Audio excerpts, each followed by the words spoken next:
Tremendous. Hello, welcome, good morning, good afternoon, good evening, everybody. Welcome to the fabulous Kenton Theatre here in Henley-on-Thames. We've got two very different audiences joining us for this session today. We have, first of all, our FIP Congress and Digital Innovators Summit audience who've been with us over the course of the last month viewing our conference sessions. And of course, we have our Media Reader Revenue Masterclass audience joining us for session 2 of 3. Those of you who were on the first session a month ago will know that that was an incredibly engaging and informative and entertaining session for an hour and a quarter, and we expect another one of those today. I am going to hand over to our host for today's session in just a moment, but just a reminder for those of you who are watching, first of all on Zoom, that this is of course the second of 3 masterclasses that we're running on this subject, and if you complete all 3, you'll be eligible for the certificate it shows that you've completed the course. And of course, a reminder as well for our FIP Congress delegates that if you want to go back and watch the first of the 3 sessions, you can do so on the FIP YouTube channel, which is FIP World on YouTube, and we will find a way to credit you for that course. The following session, number 3, which is about retention, will be on in October, and we'll be communicating the date of that very shortly. So I think that's enough for me. I'm going to come back later on with audience questions rather. I'm going to hand over now to our host for the session. It is, of course, our very own Martha Williams, CEO of World News Media Network. She's going to be driving the desk today. So over to you, Martha, and take it away. Well, thank you. And we're really thrilled that all of you are attending from all over the world. The webinar is a partnership of FIP, one of the world's longest standing media associations based in London, and Mather Economics, the global leader in data analysis specializing in media subscription strategy and tactics. I'm Martha Williams, CEO of World News Media Network, and I'm moderating our session during FIP's Virtual World Media Congress. This session is the second in the series of 3 masterclasses about reader revenue strategy and tactics. If you attend all 3, FIP and Mather will award you with a certificate of completion. Mark your calendars for our next masterclass on Wednesday, October 14th, and please see the FIP website for more details. And now I'm excited to introduce our panel of excellent speakers and our robust array of topics, everything you need to know about reader engagement and how it impacts your subscription business. Our panelists today are Dr. Matt Lindsay, President of Mather Economics from the United States, Abby Spooner, the Customer Strategy Officer of Dennis Publishing in the United Kingdom, and Dan Gilbert, the Director of Data from News UK, based in London. I'd like to quickly run through our agenda for the day. You know what to expect. After this intro, our speaker presentation order will be Matt, then Abby, and then Dan. And after each of the speakers, we will field any specific questions directed to a specific speaker. And after all speakers have completed their presentations, we will have another opportunity for a longer Q&A with all the speakers. After the Q&A, FIP's CEO, James Hughes, will wrap up for us. So please note that the post-masterclass, we will distribute all the presentations and give you a link to the webinar. So, okay, let's get started. So here are the topics that we are going to look at today. First of all, the all-important pricing optimization and price elasticity by engagement level. Also understanding and leveraging print and digital audience segments, engaging and profiting from the all-important COVID cohort. We all know that that's been a hot topic lately. Also optimizing your engagement performance by launching upstream rather than waiting until it's time later on. You have to start earlier, in other words. Making lifetime value the goal of engagement, and last but not least, how to cultivate and drive reader habit formation. So all of those are really great topics, and here to start off is Dr. Matt Lindsay, the president and founder of Mather Economics. Go ahead, Matt. Thank you, Martha. I wanted to just start talking about how do we actually define engagement. You'll here, and I think these other speakers will share their perhaps view on how they define it, but there's several variables that are often used in defining engagement. It has to do with how much content readers consume, the frequency of that, the nature of their visits, how often do they come, and how long are they there when they do come, and often the breadth of the content they're consuming. So we often will create a content index, and this is designed in a way that's helpful for analytics, and there's ways to do that. I'd be happy to share. If any of you have questions on how that's done, we'd be more than happy to do that. But the key there is, I think those variables that you see are often the ones that most people use. The topics in particular that I'd like to discuss today are really just these four things, and I'll spend probably the least amount of our time today amongst the speakers. I'd like to let them have most of the time, but I'd like to talk a little bit about how do we segment audience based on their engagement. What is the first most valuable thing you can do, which is to attach an identity to a reader, making them a known user or a known reader. The others are using engagement to predict churn. We find that's an incredibly helpful tool set to use. And then lastly, how does engagement affect price elasticity? So these are some high-level segments that we've defined using engagement. We often will have 6 segments, but these are the 4 primary ones that you'll see.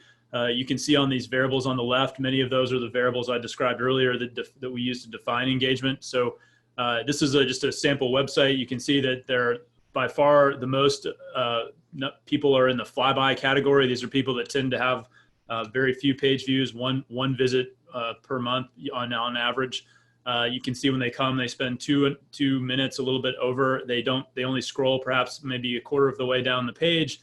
They have very little ad revenue, and you can see they have almost zero propensity to subscribe.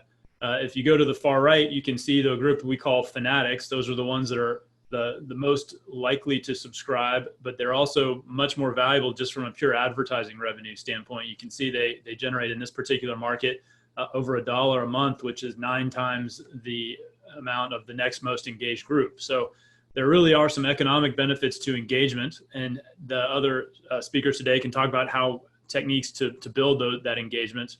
But I'd like to talk about some interesting observations we've had. Particularly during the COVID period, we found that there was, in many of our clients, a tremendous growth in subscription volume, new starts. And that was driven primarily by the growth in the percentage of users that fall into this fanatic category. So there was an incredible growth in engagement as the amount of COVID content grew. But interestingly enough, there wasn't a proportional increase in conversion rates. The numbers, the growth in conversions was really due to just the engagement level increase. We actually found that fanatic volume grew by three times its normal level, but the conversion ratio for those groups really stayed about the same. In fact, the conversion ratio for fanatics actually declined year over year, which is perhaps to be expected. But this is it's an interesting observation that really when you have events like COVID, they're going to drive a tremendous amount of engagement, and that can usually lead to some growth in conversions. However, what do you do to maintain your conversions during the absence of some big news story? And there are some ways we hope that you can use content analytics and such to grow engagement. So the next topic I wanted to mention was the value of converting readers from anonymous to known. So on the left chart here, you can see there's 2 axes. On the left, you'll have unique users, and then on the right, you'll see the conversion ratio. And what you'll see is that as all users in this particular market, they had almost 9 million unique users in a month. The high propensity segment was approximately 2 million of those. And then the known users were about 1 million. And you can see that the probability that a user would convert from that group is much, much higher. And so again, there's moving someone, even if they're not getting to the subscription phase yet, but just converting them from unknown to known is a tremendous advantage. And then on the right here, you can see the results of some machine learning model that we completed, where we looked at the factors that contribute to an individual's propensity to subscribe. And a known user, everything else being equal, will have a much higher propensity, even some controlling for some of these other factors that define engagement, such as page views, number of visits, and so on. So once you do have someone as a registered user or a known user, there you can see how this histogram shows the percentage that fall into different engagement categories. So Registered users compared to subscribers, as you'd expect, most people, as they grow in their engagement with the content, are more likely to subscribe. And so you can see that subscribers tend to have higher, almost a linear relationship.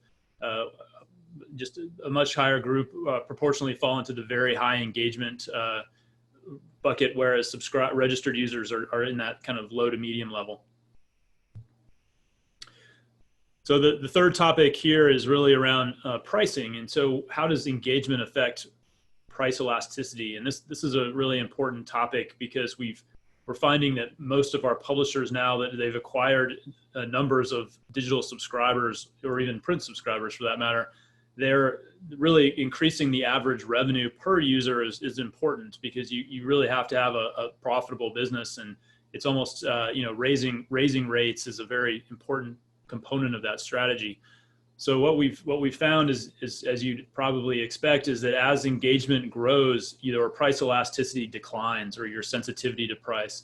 Here in this example, you can see that these fanatics and enthusiasts actually have very low price elasticity relative to those stable and below levels of engagement.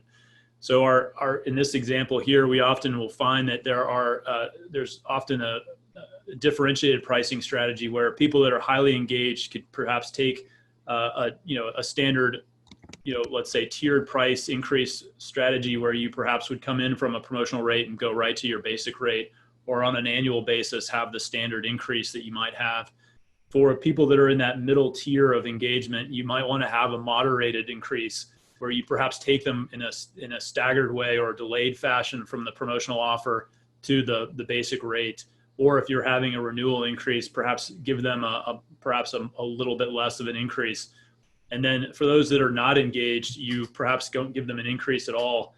We do have several clients that have what they call a sleeping category, where if they've subscribed but they haven't activated their access in over 90 days, they often will just eliminate or exclude them from a price increase, because the risk of that triggering a stop is too high.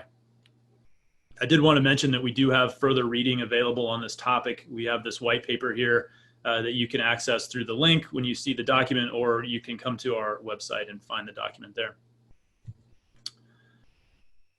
So just to give some additional data on the revenue per users, you can see that, again, you'll have different products. So we have a print product with activated digital access. You'll have a digital only product, people that are on the introductory rate, and then you'll have people that have made it to the basic rate or the full price of the digital product.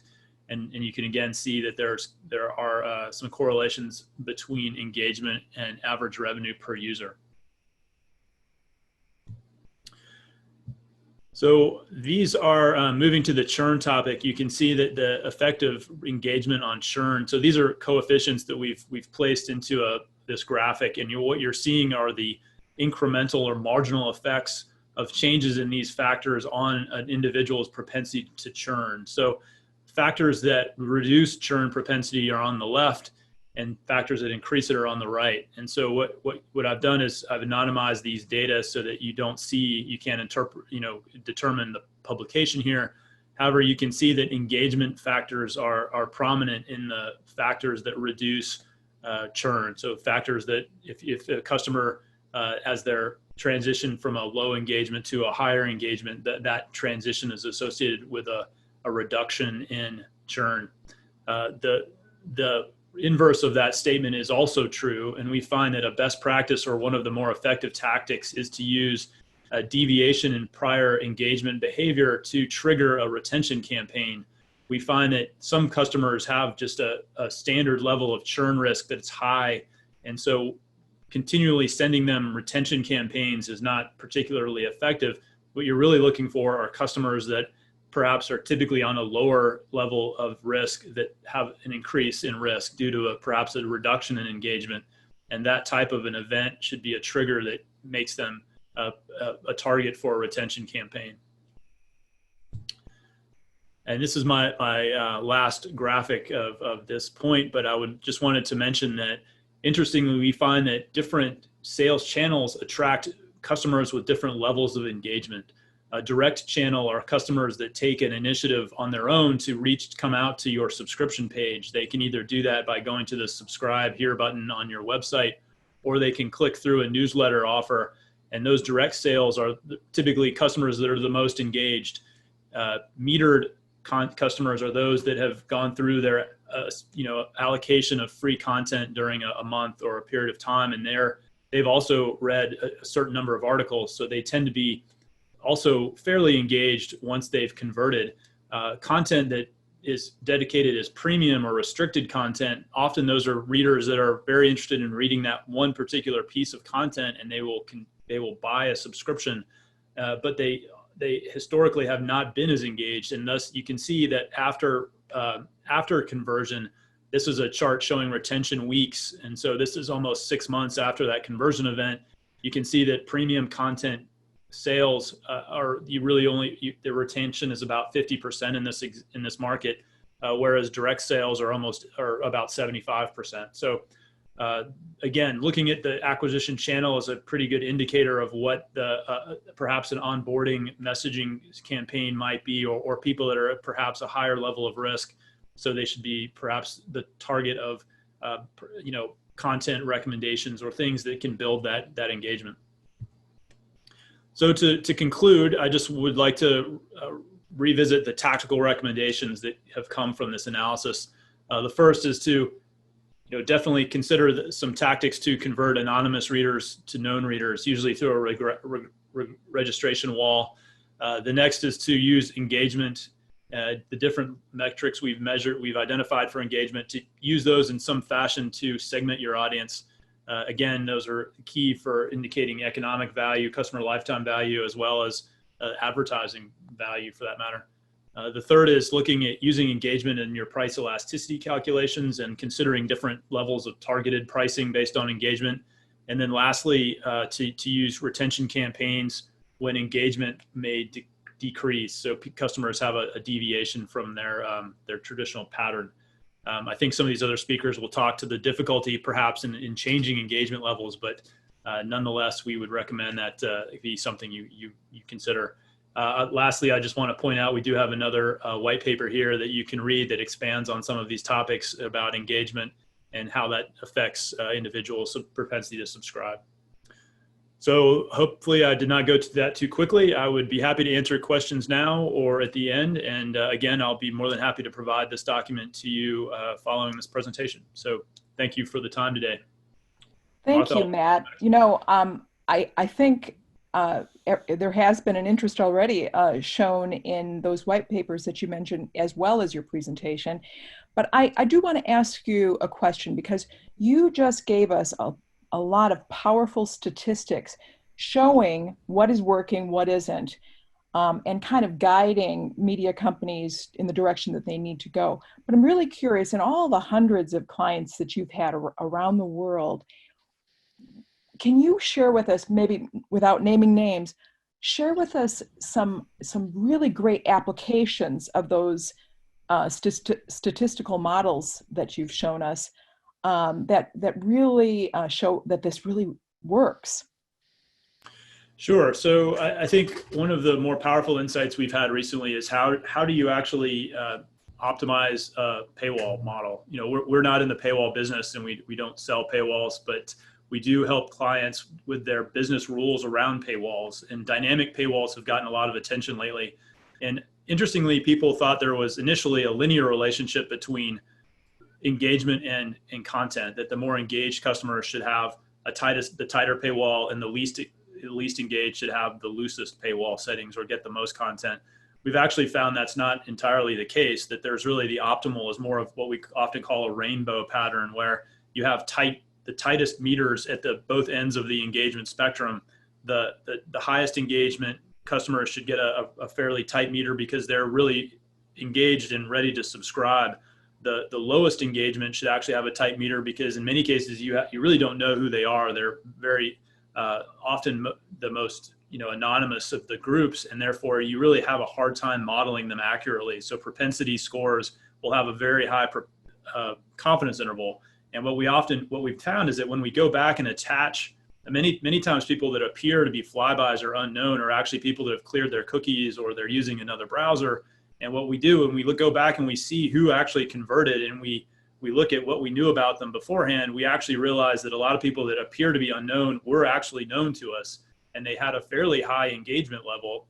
So what we find is that the highest, those people should really just get a tight meter as well, because you'll actually convert quite a number of them that you may not expect. Great. Well, I know we'll be hearing more from you in our Q&A session at the end. Thank you, Matt. And I want to now transition to our next speaker, who's going to tell us about their engagement strategy at Dennis Publishing. That would be Abby Spooner, and she's the Customer Strategy Officer there. Abby, can you tell us more about what it is that you're doing with all the titles you have across the United States and United Kingdom? Yeah, really good to be talking to you. Also great to come straight after Matt, who is basically, I think, the first three of his suggestions for strategy I'm going to be able to touch on within this presentation. I look after customer strategy at Dennis, and I'm particularly focused at the moment on how we drive engagement and loyalty to improve revenues and profit. So a little bit about Dennis. We're the second largest independent publisher in the UK. We're owned by Exponent, who are the private equity house that transformed BBC magazine into a media. And we are global, so we have titles right across the scale and right across the Atlantic. So we moved on from print versus digital, and we are in the train of moving to a very much more a customer-centric view. So looking for customer needs and finding solutions across all of these segments. Today, I'm mostly going to talk about our current affairs title, The Week, and also The Week Junior. But there are approaches that we're doing that are relevant to other titles across the portfolio. So what I'll cover, customer-centric journey planning, why the customer has to be at the middle of everything for it to work. It's also particularly front of mind at the moment, what's happening as a result of COVID and how we've used lifetime value as an engagement metric to drive that. And then a couple of case studies of what we've been doing at Dennis on the COVID cohort and then on the week. So all focused on customer centric and often around pricing and planning. So to start off with, this image comes from a article from Harvard Business Review called Competing on Customer Journeys, and the grey circle is the classic journey, so consider, evaluate, consider, and then buy.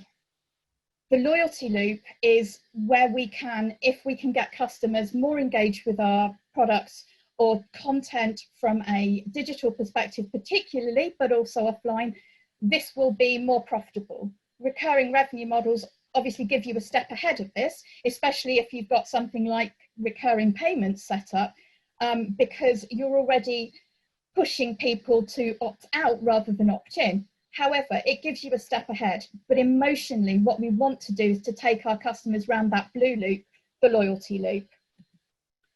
So this is the funnel, which I don't think I see a presentation nowadays which doesn't have a customer funnel on it. Our process is, as Matt described, it's about converting unknown to known through engagement, so the identify and nurture points. And then we move into what is effectively our traditional marketing piece, which is that customer transaction and conversion and the renewal stuff. So what we're really good at, and we've been doing for years at Dennis, is that converting customers and then renewing them effectively. Unfortunately, once we start going upwards, we have less metrics. This is a print product, and unfortunately, we haven't yet got live detail about whether someone has got to page 45 of the magazine yet, or whether they opened the magazine that was on their breakfast table this morning. But what we are doing is using the digital knowledge that we are starting to get about slides, about all of these behaviours, to start to identify how we take people through this funnel. The biggest thing that we've learned so far right across the board is that this is vastly different by brand. But all of that feeds into one thing, and that is the Dennis LTV model. It predicts revenue, circulation, profit, and return on investment. And it has basically become a structure that's used right across the business. So Charlene, who runs marketing on PC Pro, can use the LTV model to decide on what offer she's going to use on an email campaign. We can use it at senior manager level to start to choose where to spend limited budgets. And equally at a board level, we can look at it by title to think about where to place investment. So basically those inputs, cost per acquisition, take-through rate from trial to paid, details around pricing, what we know about renewals, about previous price increases, and then costs. So our LTV model is a profit-based one. So the outputs are not only the net acquisition cost, it's also looking at subscriber lifetime revenue, but also lifetime profit. And we build it in with price increases, with additional churn to understand the ROI. We're also in the stage of starting to look at it from a wider perspective as how you add extension revenues. So whether that is taking a print subscriber and converting it to a bundle, or whether it's getting someone who subscribes to the Week Junior to take Science and Nature. So that's the lifetime value model. And effectively, that's what we are using to predict, based on our knowledge of engagement, what is going to happen next and where to put our resources. So over to the COVID challenge, we used that LTV model to answer a lot of the big questions that were coming in. So our priority primarily was to our paying customers. So we had all of these focuses, making sure that customers don't have interrupted delivery. So we gave everyone digital access. We told everybody that nothing was changing, that we were really careful. There were lots of queries about people concerned about wrap titles, that sort of thing. That was the first step. So then we were really challenging all our acquisitions from an LTV viewpoint. We had to make sure, and we set a rule for a short period across the department, that all acquisitions had to have a 1-year profitable ROI. So that gave our team the ability to make decisions really quickly based on historical knowledge of churn and behaviour by channel. Was this channel something that we could do? So we dropped a load of channels that had poor response, but equally, something exceptional happened. Demand started to grow, and you can imagine with lockdown and schools closing, there were a lot of parents wondering how to keep their children engaged. And on all of our brands, but on the Week Junior in particular, we realised demand had grown massively. And we again used that LTV engagement prediction to justify spending on that conversion. So this graph here is orders and conversion rate on the Week Junior. And that element up until the first big spike was before the lockdown. And then you can imagine further on, everything was increasing. Order total more than trebled in 3 days.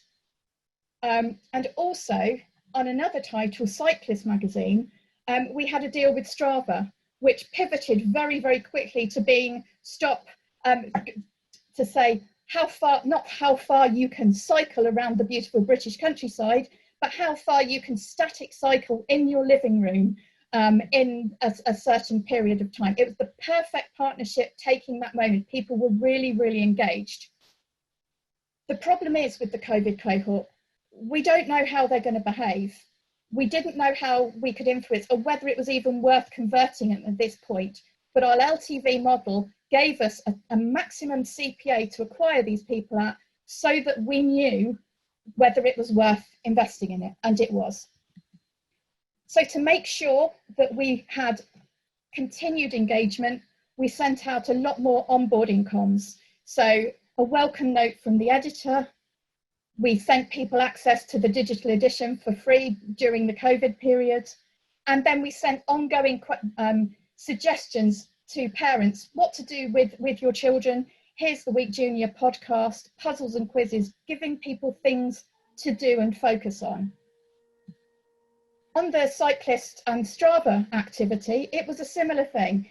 Messages from the editorial team talking about what they were doing, talking about what was coming up, beautiful shiny coffee table books, which as you're sitting at home staring at nothing but your coffee table is quite a good solution. And we also approached these people on social as well. So on average, the Cyclist Legendary Climb Guide, which was one of the downloads, we actually found that people were not only downloading it once, but coming back and downloading it repeatedly. So there was, for all of these email comms, the engagement was huge, far higher than emails that we were normally seeing. So the second case study that I'm going to talk about is around the week. And Matt's already talked a little bit about how important it is to focus on price in tandem with engagement. And our challenge was this kind of big question: how long does it take for a new subscriber to develop a habit of reading the week that's sufficiently addictive to withstand a price rise up from that first year price paid? In previous years, we've kind of gone every 3 years, let's put the price up. But actually, is that the best approach? Because obviously it's a big trigger for churn. So what we started to look at, because we'd had price rises more recently, we started to look at how we were selecting different segments and what prices we would apply to those segments. The key metric we used for this was price elasticity to define the approach by each of those segments. So if you haven't come across that calculation, it's the percentage change in volume, so how many additional subs cancel, divided by the percentage change in price. So if price elasticity is less than 1, it means your customers are inelastic. So the lower the figure, the better. The more engaged your customers are and the more they value your product, the lower this figure will be. So if a price increase of 20% meant you lost 20% of customers, that's up by 1. But if your price increased 20% and you only lost 5% of customers, that goes down to 0.25, which is very, very close to 1. We look back at historical price rises to try and understand what was happening. And what we found was that if we started to split out our subscriptions by tenure, this was the biggest proxy for having the details of inelasticity. So you can see those churn curves are all very much kind of from the older cohorts. There's an awful lot less churn, and people are tied very much into that. So we started to use tenure, because if you've been subscribing for 10 years plus, you are going to have a whole world of engagement that we probably don't know about, because again, your magazine is on your kitchen table. And we started to look at churn curves and what the optimum points of increase. And what we realized was that this graph shows not the renewal rates, but the variance between points in time. So what we found was once people reached the 30-month tenure, it meant that the churn was a lot lower. So we use this kind of metrics right across the board to identify specific tenure groups to go out to. Now, this is a lot of data, and marketers need to think about the customer. So once we've done that work, we then looked at real people. So we are looking at these 3 groups, the in-betweeners, so people who aren't trialists, but haven't been on the file for that long, who are much more price elastic, adopters who are getting tied in, and the loyalists who are people who've been on the file forever. And really, you know, they're the kind of people that if we make an even tiny change to the week, that they will be saying, don't change my magazine. But these are the people that marketers need to think about when they're talking to their audience. It makes those stats much more realistic. So finally, it's this thinking about customer perception of price increases. So there's a whole world of research that can be done around price versus value. Often customers think they pay cover price because that is the price that they see most often. It's on the front of their magazine. But actually how we pitch a price versus that price, how customers understand they are getting a discount versus that price is really, really crucial.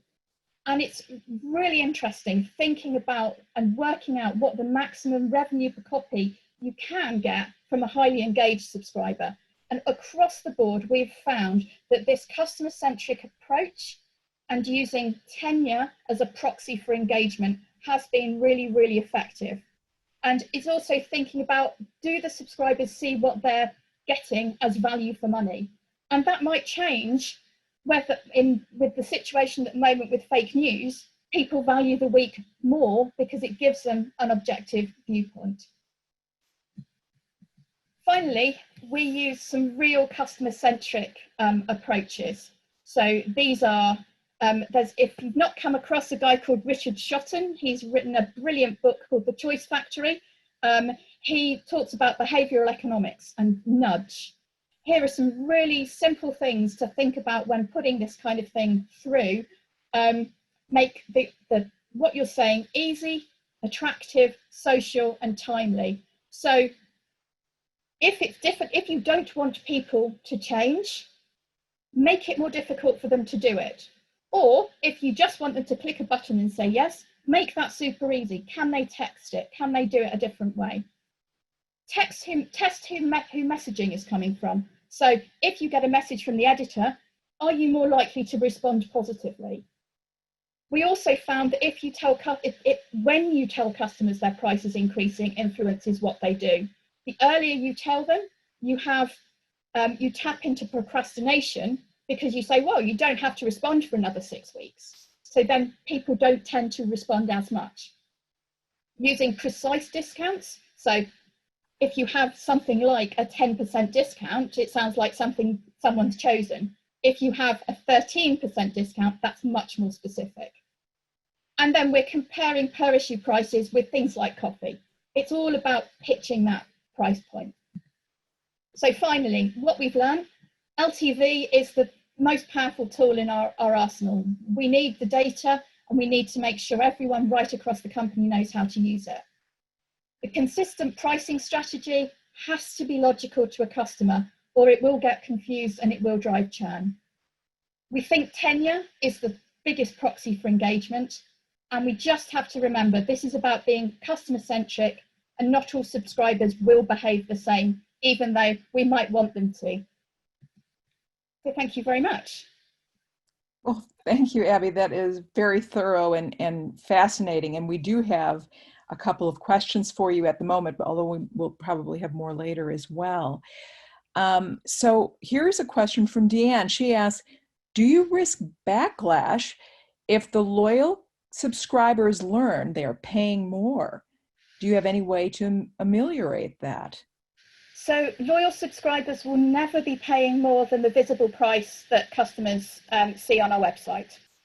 So that avoids that initial problem. I think subscribers generally accept that you might get a trial and in some cases a gift to sign up for a subscription. They probably got it then, and it does happen. People will accept that. Going forwards, we always make sure that although we are increasing price, the acquisition new price is always higher. Equally, if a subscriber calls up and says, I'm unhappy, I've seen these people are getting a gift, we'll send them the gift. It's all about sort of understanding our relationship to them and being transparent and honest with them. Thank you for that. And so I wonder if you can give us maybe a little anecdote or two about the kinds of tactics you've used that surprised you that they worked. What were some engagement tactics that have really worked for some or all of your titles? So I think the interesting element was actually going back to the COVID group. There were conversations about whether there would be delays in Royal Mail delivery. We decided to give digital access to all of our customers. We thought it was a big engagement piece, and it was really, really important to do that. We sent that out, and actually we had a fair number of people logging on, but actually what we realised as a result, we thought that a lot more people would immediately get the email, download it. Actually, there wasn't as much of a delivery problem. And quite honestly, I think people like print magazines. So you are, particularly with lockdown, there were less delivery issues and people were more open. So sometimes you try to be more engaged with people than they need you to be. Engagement has got to be on the customer's terms. And I think that's that particular part with the digital element has been really fascinating. Great. Well, Abby, thanks so much for such a thorough presentation. I'm sure everybody's going to be looking forward to looking at that again later on. Now, we have one last speaker, and that is Dan Gilbert, who's the Director of Data from News UK in London. And he is a member of a product development team that's doing a lot of experimentation in the area of reader revenue and specifically today engagement. So I thought maybe, Dan, you could tell us all about the cool stuff you're doing at News UK. Yeah, of course. And thank you, Martha. And so I'm Dan. I work for News UK. So we're part of News Corp globally, but in the UK in particular, we've got a range of media and publishing brands that, and I look after the kind of the data teams that run the various data science programs, data products we develop, and also the data governance side of things. In particular, today I'll talk about what we've been doing with the Times and the Sunday Times. And I imagine a lot of people are familiar with, sorry, let me just try and move this out of the way so everyone can see. So I imagine everyone's familiar with the Times and the Sunday Times, premium subscription publication behind a paywall, and has been behind a paywall for, I think, longer than most others in the industry. And so obviously kind of a big goal for us is when people visit the Times and the Sunday Times website in particular, is getting people to click on these buttons here. So starting their free trial. And then once someone starts their subscription, whatever pack they're on is kind of, as kind of Abby and Matt and everyone's been talking about today, one of the real key things for us is engagement. And most of us in the publishing industry, particularly on the digital side, talk extensively about the importance of engagement and habit. And as we saw in some of those very first slides of the session, there's a really strong correlation between the level of someone's digital engagement, so how often they use the websites and the apps, and their outcomes, so their levels of retention. So broadly speaking, engagement is a very good thing, and something that we have a lot of, we apply a lot of tactics and strategies to do to try and develop. I suppose the jumping off point for my talk today really is where we've tried to go beyond some of those headline kind of metrics and statistics that measure the levels of engagement amongst our customer base, and also really squeezing down the time frame for kind of where we kind of analyze what's going on with the new subscribers that we acquire. And so if you imagine somebody who's just signed up for the Times and started their free trial, the way we often try to look at the data, and we've been doing this more recently, is to kind of really understand what is that kind of sequence of activity that happens over the first couple of months of them being with us. And so in this particular example, this is an example of essentially the trajectory of engagement for an individual subscriber. So there's one dot for every day on which they've been active for the first 2 months of their subscription. And for those who are very astute, you'd probably work out that from those 56 days from the first 2 months, there's about 6 days where there's no bubble. And that basically means for this particular subscriber, they're a really, really strongly engaging new customer. They happen to not use a product on 6 days. I think we can forgive them that. This is a pretty good measure of engagement, but I think by any standards. And so if you kind of look at this particular subscriber here, that they've been having a positive journey, and they are one of a much wider cohort. And so we call this group our settlers. So this is kind of one of our core segments. And this is then an example of many, many kind of subscribers and their kind of trajectories over that first 2 months. And I suppose what's fascinating about this group is they seem to love the product from the moment they start using it. So from day one and thereafter, they're coming back, they're using the website, they're using the apps, they're reading content every day. And I think Matt was talking about some of the signals that are the best predictors of churn or retention. And whilst the number of articles you read and kind of the number of interactions, kind of commenting, sharing and things you do on the site and our apps is really important, the real kind of killer metric for us is the frequency of usage. So how often are you coming back? How often are you consuming content? Whether it's 5 articles, whether it's 20 articles. And so this is our gold cohort of settlers who come in and engage immediately. But not everybody looks like that as a new subscriber. And so unfortunately, there's a lot of people who come in and this represents a host of subscribers, and the sparsity of red dots means they're not engaging quite as much as we would like them to do. So on that kind of very top line, this new subscriber engaged by the looks of it 2 days, and that was it. We never saw them again. And there's kind of a subtlety here that we kind of changed our language a little bit over the past year or so of moving from talking about people who are purely dormant, so people who cease to use the product at all, and those who are nearly dormant, because once you kind of loosen those definitions, you actually get a much bigger kind of group that you start to look out. But in terms of their outcomes, so in terms of kind of the percentage of this group that will go on to churn, whether you engage kind of once and then never thereafter, or whether you came back 2 to 3 times, your churn outcomes are roughly the same. So ultimately for these people, the product is not working for them. I suppose that's the bad news. The good news is actually for a lot of these people who you don't really see again, they do come back occasionally. And so if you do have some kind of smart kind of marketing messaging or kind of or retention strategies, you don't lose everybody after the first day in this group. But these kind of show the polar extremes of our subscriber base. And I suppose the important thing is that for me really from this was when you start to visualize the data in this way and kind of we took our inspiration from, well, kind of my academic hero who's done a lot of work in the healthcare sector where they look at patient outcomes and really tracing how patients flow through a healthcare system. These kind of visualizations can really help build that kind of intuition into what's going on in a customer journey.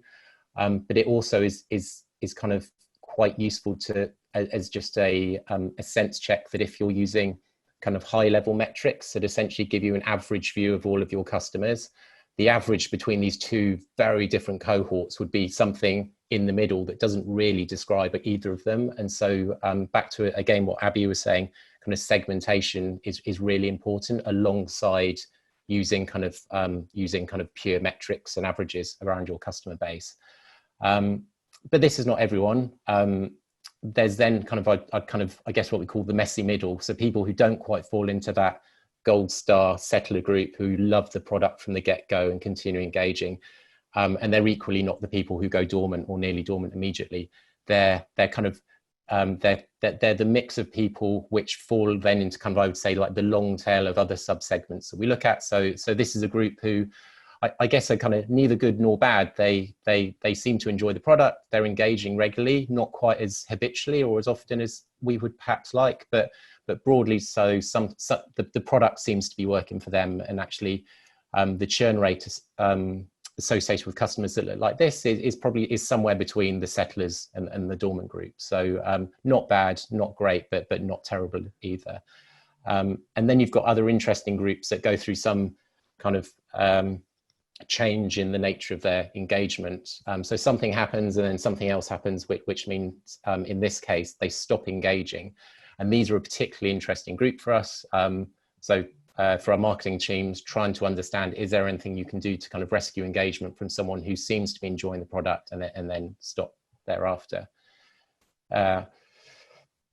And if you take a step back, and it seems strange in retrospect because it seems so obvious to us now, but it wasn't until we started to look at the data in this way that we kind of realized that, well, hang on a minute, the certainly for settler group, how they behave in the first week seems to be incredibly indicative of how they behave for the remainder of their first 2 months. And likewise for the dormant group, kind of the amount that you engage in your first week of your subscription is incredibly predictive of whether you come back and continue engaging again and again.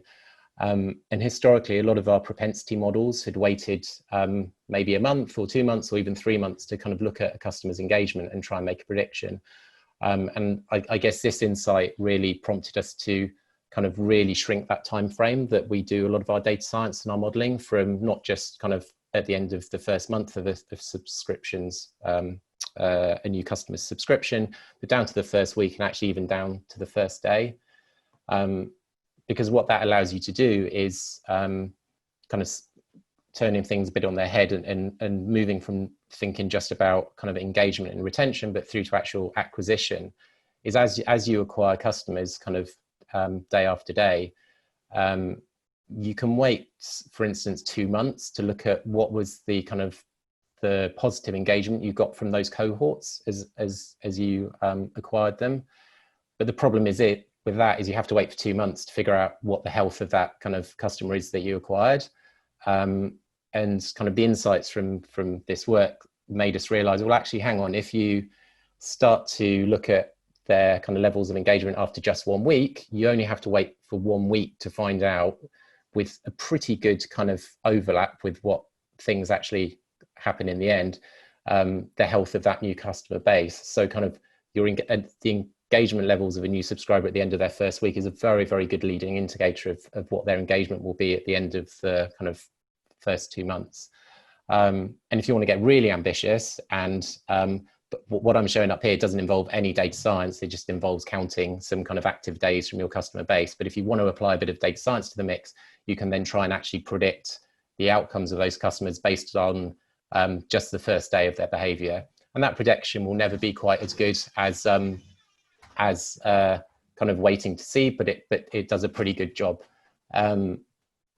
So kind of I've whistled through that, but I think the nice thing to see was that a lot of what we found really chimed with what Abby and Matt were saying. The real shift, though, that we've seen in our thinking is, if you are going to measure customer engagement, don't hang about. If you can do it after the first week, great. If you can do it after the first day, even better. Be really, really cautious with the metrics that you use. Average metrics are great, but they can sometimes fail to convey some of that nuance in the differences between your segments.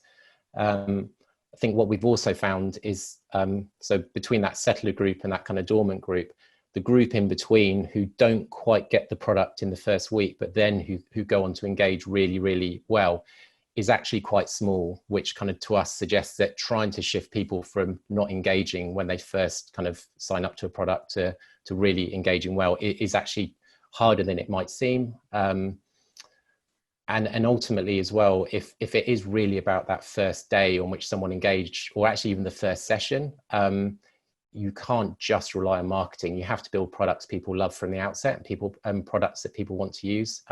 Engagement is not just about marketing, it's about building good products that people want to engage with. And also those leading indicators of the health of those customers you're acquiring, the faster you can get at looking at the health of that new customer base, the more quickly you can feed that back to your acquisition teams to then go on and find kind of more people like them, and ultimately find people who love the product. So a lot of this has really been around moving our thinking upstream, and I've stolen that term from a really, really good book by a chap called Dan Heath, and his book's called Upstream, and a lot of that is really about ultimately trying to solve problems before they happen, which is kind of featured heavily in our thinking, as well as kind of trying to build that more intuitive understanding of the customer using some of these kind of visualization methods.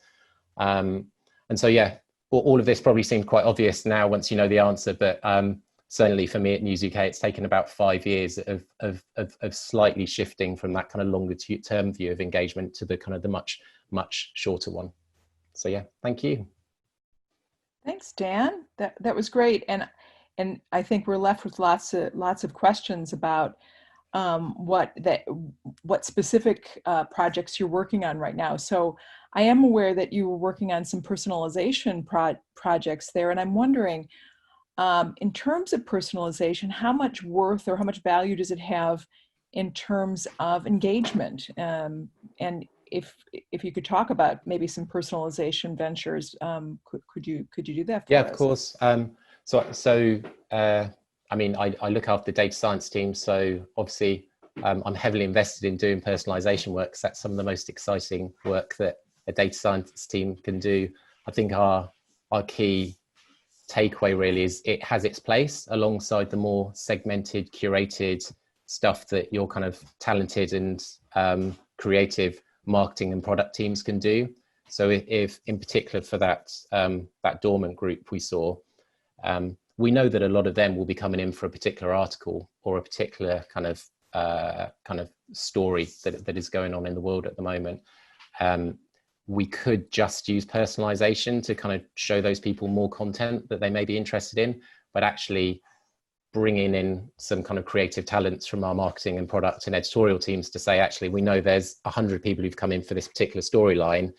This is stuff we really think you're going to be interested in the future, is actually a kind of powerful pairing of people and algorithms. So personalization is really important. It allows you to scale for all sorts of things, but never forget about kind of the talented people you work with as well. Yeah, great.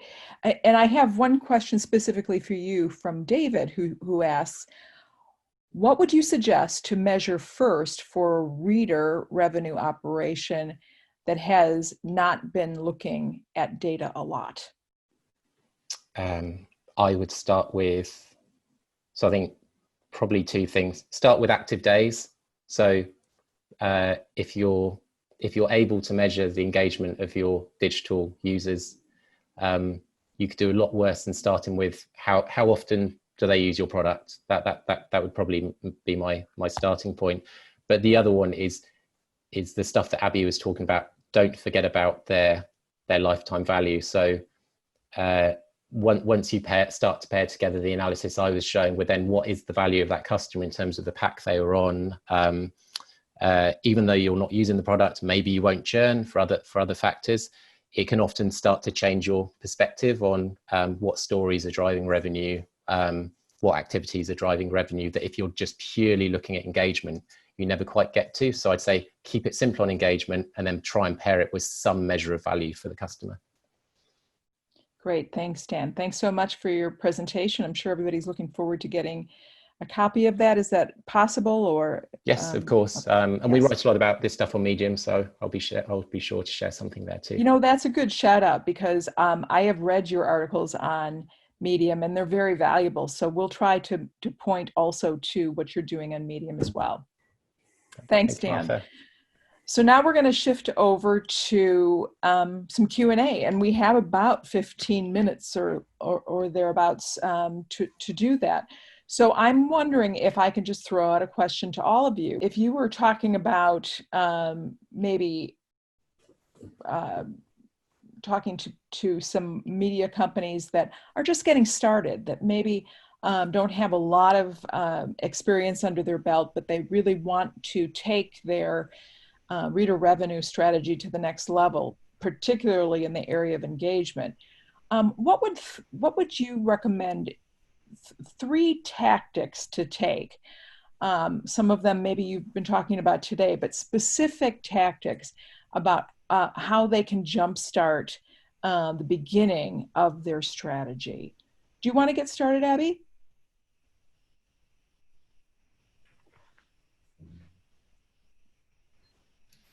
Classic Zoom error when I was muted. First of all, I think the biggest thing is you've got to nail your data. You've got to know what your renewal rates are. You've got to know what your churn rates are. And you've not just got to know it, but it's got to be super clear and usable and visible by everybody in the department.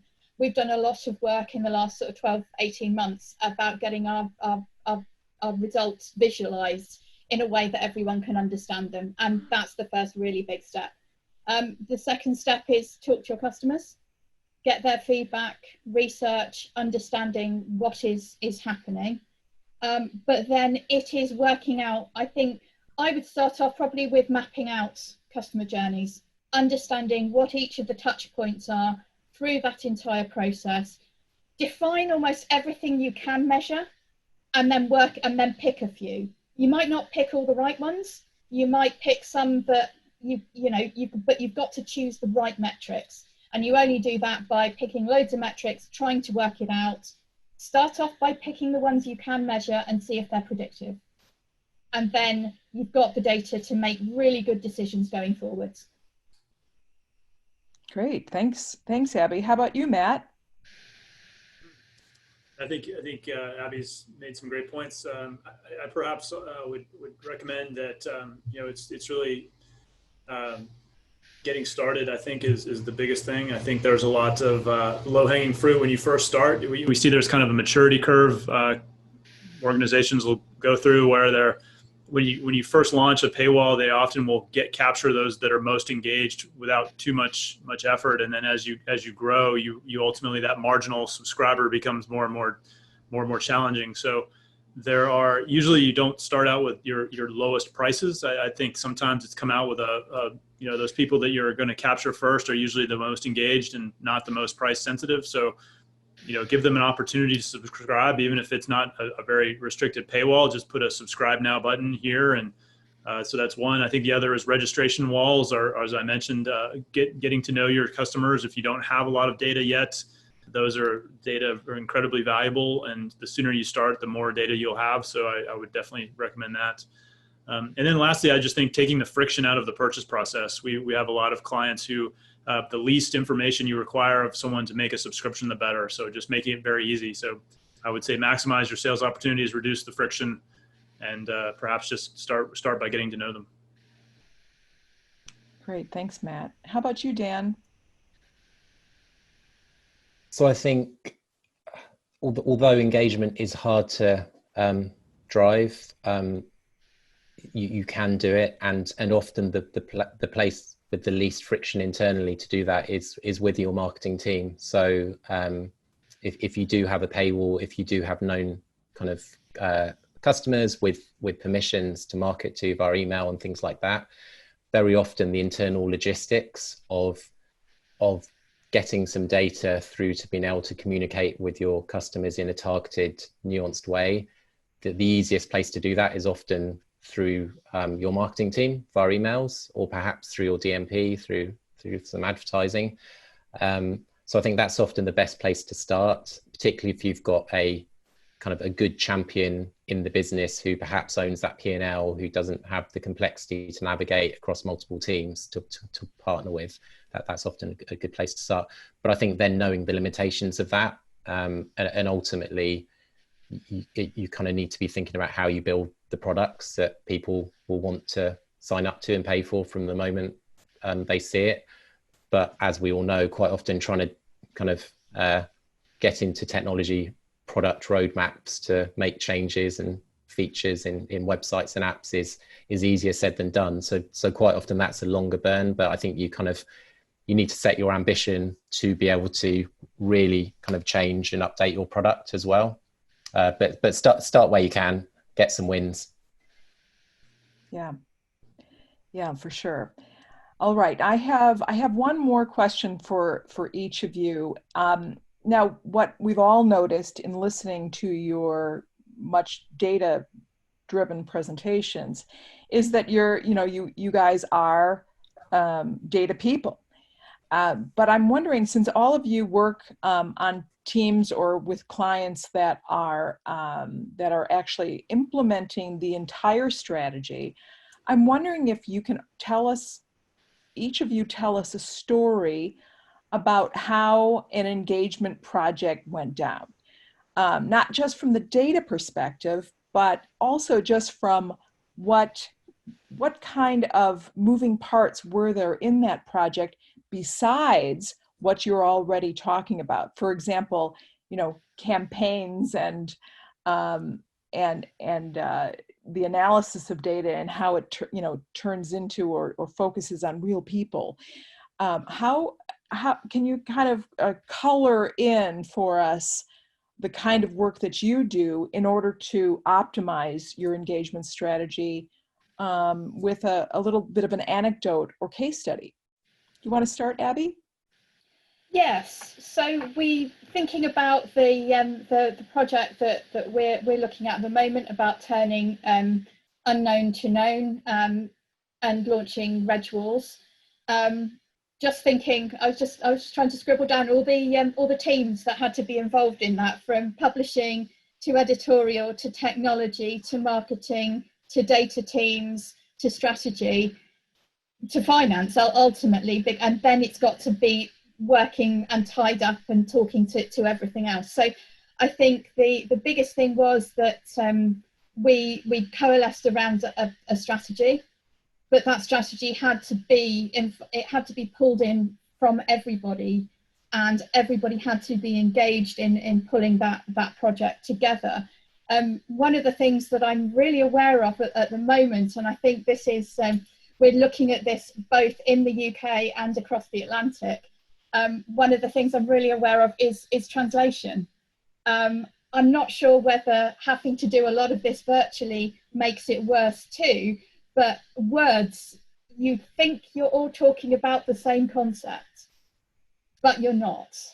And you know, whether you're talking about building a model to do something or building some functionality, or how two pieces of software should be talking to each other, the actual translation and the communication and the language are the single most important piece. There's an element of, you've got to win hearts and minds to get everybody focused on that project, and you've got to be targeting people to achieve that project. That's the first part. But actually, take a step back, you need to all be speaking the same language, and we've had a lot of interesting conversations around that to try and get, this is exactly what the project is, this is what we are trying to do, effectively the mission statement. Changing the culture. It is. Yeah, for sure. Thinking about audiences, not products. Yeah. Thanks very much for those insights. Dan, how about you?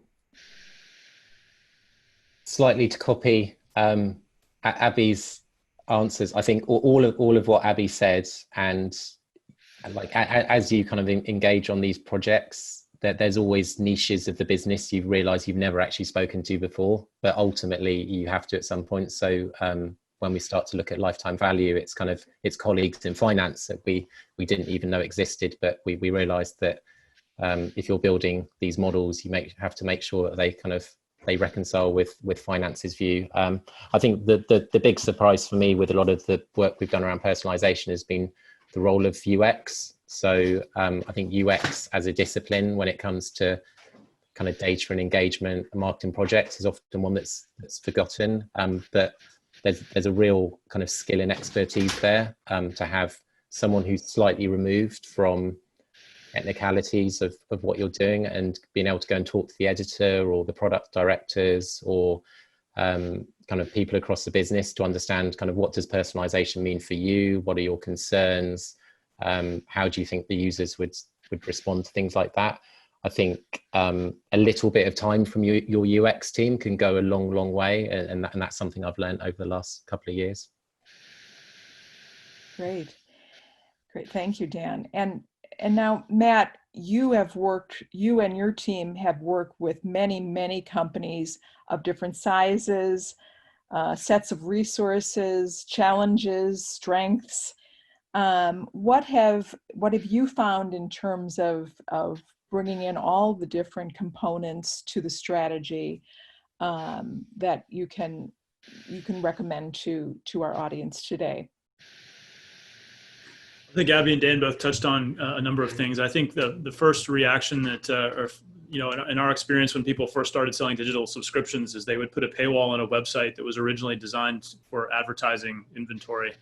And there wasn't a lot of consideration of what's the value proposition of the digital product, or what's the user experience, or what data do we need to capture. I think one of the really inspiring amount of innovation we've seen lately is using this data to quantify what is the value proposition to our readers, what do they want to read about, how do they like to experience it. And lately we've had people experimenting with selling ad-free subscriptions, for instance, and what are people willing to do for that. And some people like ads, which is kind of an interesting discovery. I think it has to do a lot with what are the, it's a whole new business. And I think both Abby and Dan mentioned that it requires a very collaborative environment. You have to have a lot of people doing a lot of things together to really do it well. And so that's, I think organizational structure is probably the kind of one of the unsung, factors that doesn't get a lot of attention, but probably should. Yeah. And that's true no matter how big you are, whether you're the, biggest of the big to the smallest of them out there. Yeah, absolutely. Well, Abby, Matt, and Dan, we are so appreciative of your expertise and your pointing us to being more innovative businesses. I'm going to now pass this to James to give us some closing comments. Thank you, everyone, for joining. Yes, thank you. And thank you, Martha, for stewarding us excellently through that session. We appreciate that. And thank you to our guests for some fascinating insights. We do have a bunch of other questions, but I think we've run out of time, so we'll have to take those offline. Just a reminder that you'll be able to watch the video of this session on Vimeo for FIP Congress delegates and on YouTube at the FIP World YouTube channel. That will be up in the next few weeks. There is a third session in this series, a third masterclass where we're going to be talking about retention, and that is in October. Depending on how you signed up for this webinar through Zoom, you will get a notification of that from the same source that you got last time. But by far the best way is to sign up for the FIP newsletter, which you can do at fip.com, and then you'll be guaranteed not to miss the link to sign up for the next session. For FIP Congress delegates, we will be back tomorrow morning at 9:30 with a session with Everlytic. Promises to be very interesting. For those of you watching on Zoom, we will see you in October for Masterclass Session 3, the concluding one, after which you'll be able to claim your certificate having completed this course. But in the meantime, I just want to say another thank you to Martha and to Matt for helping us to pull this together, and to Abby and to Dan for their contributions and the hard work that they put into those presentations, both of which were incredibly insightful. So we'll see you all tomorrow or next month, depending on where you've come from. But thank you very much for watching, and we will see you then. Goodbye.